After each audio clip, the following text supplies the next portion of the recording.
Supporters of harm minimisation methods for poker machines say the state government's move to introduce pre-commitment cards has come as a surprise. The measure touted as an Aussie first, limiting an individual's losses to $100 a day. But the industry has hit back immediately, accusing the government of lying to Tasmanians.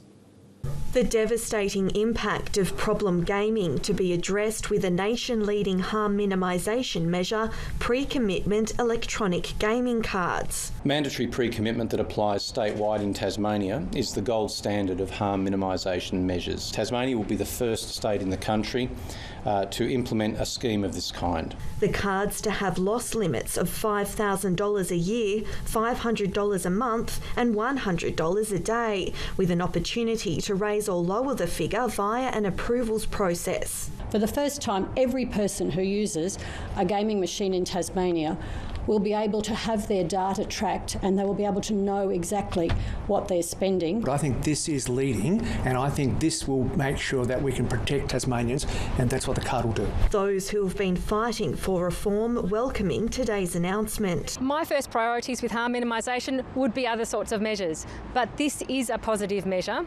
It should be effective if it's well implemented, and I welcome this as a very clear indication that the government does want to see a reduction in pokies harm in this state. It's a great step and something that, from our perspective, is a complete surprise. The measure will be introduced in the next 2 years, but will face considerable opposition. The Tasmanian Hospitality Association accusing the government of lying and backflipping on a promise to support freedom of choice. Steve Old says it's a slap in the face to hotel and pub customers and hard-working businesses.